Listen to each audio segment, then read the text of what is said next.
Vamos voltar a falar agora de economia, do governo, da equipe de transição, né? O presidente eleito Luiz Inácio Lula da Silva voltou a criticar hoje o teto de gastos. Em um discurso na COP27, a Conferência da ONU sobre o Clima, ele disse que não adianta ficar pensando só em responsabilidade fiscal e esquecer do social. A fala vem em meio à reação do mercado ao texto final da PEC da transição, né, que foi apresentado ontem ao Congresso, que prevê um gasto de 175 bilhões de reais fora do teto fiscal e sem prazo definido. Sobre esse assunto, a gente vai conversar agora com o ex-diretor do Banco Central e sócio da empresa Mauá Capital, Luiz Fernando Figueiredo. Luiz Fernando, obrigada por falar com a gente. Bom dia, seja bem-vindo ao Live. Tudo bem? Prazer estar com vocês. Luiz Fernando, a pergunta que fica é qual que é o equilíbrio que deve ser feito entre responsabilidade fiscal e responsabilidade social? Porque o presidente eleito ele coloca a questão como se as duas fossem incompatíveis, né? Sim, o que é um enorme equívoco e todos os países que acharam isso acabaram indo para o buraco, né? Temos muitos aqui na América Latina para nos dar bons exemplos, né? E recentemente teve uma tentativa de um gasto excessivo na Inglaterra, olha, um país desenvolvido, superior ao que se imaginava, gerando um risco de instabilidade e o governo caiu, né? Na verdade, a estabilidade ela é um pressuposto para você ter um bom ambiente que o país possa crescer e possa atacar as suas necessidades, né? Sem estabilidade, nada acontece. Por exemplo, num ambiente instável, a inflação é muito alta. Quem mais perde com a inflação muito alta são os mais carentes, aqueles que estão mais desprotegidos. Então, não adianta vir com um gasto fiscal, mas que ele é grande o suficiente para gerar instabilidade, que no final das contas é ruim para os mais necessitados. É exatamente o oposto. Então, não existe uma coisa ou a outra. Você precisa de estabilidade, é um pressuposto para você poder fazer boas políticas públicas, boas políticas sociais.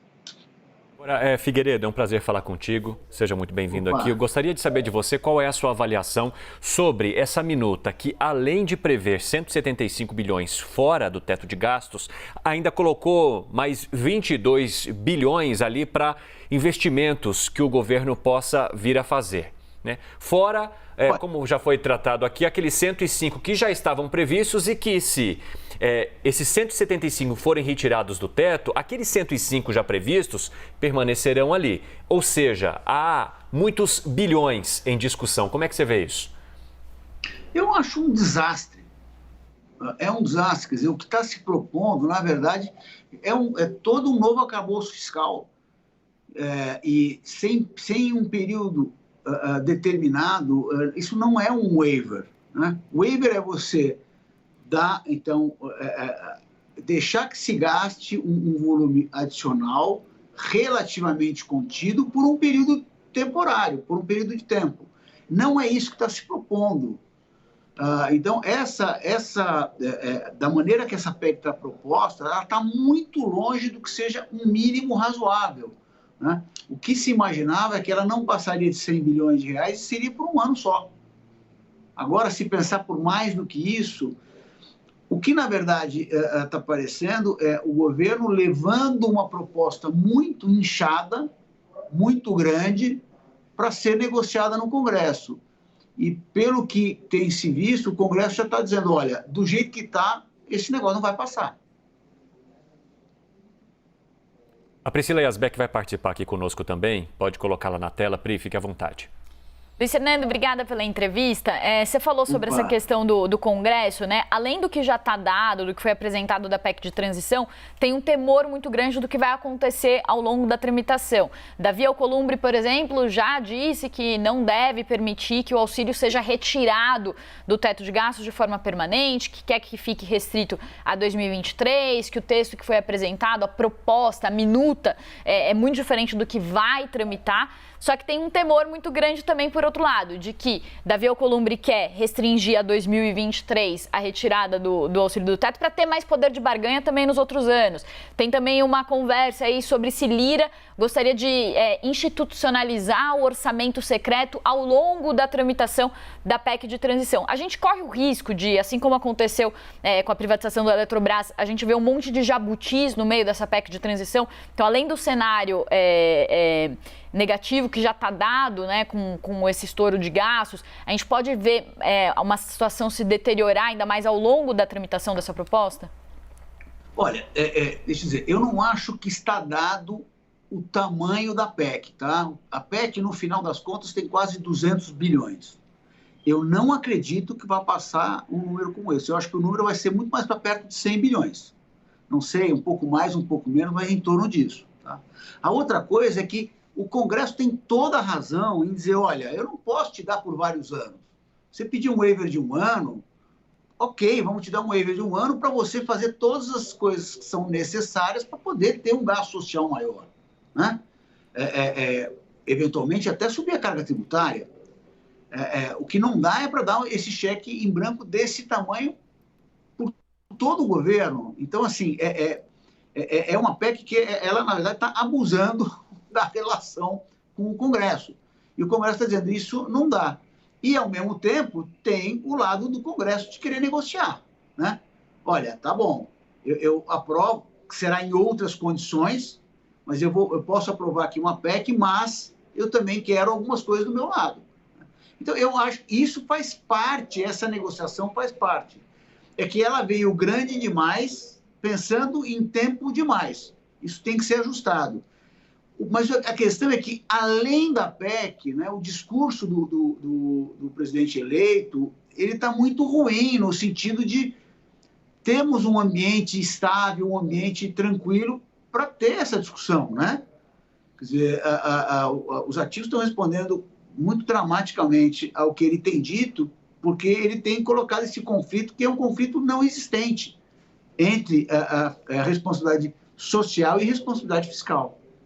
Luiz Fernando, o presidente eleito disse lá na COP, ele diz o seguinte, que a flutuação dos índices não acontece por causa das pessoas sérias, mas por conta dos especuladores que ficam especulando todo santo dia.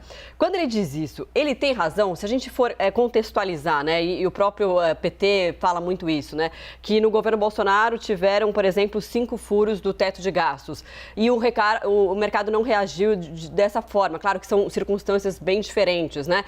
O que a gente pode analisar da reação do mercado?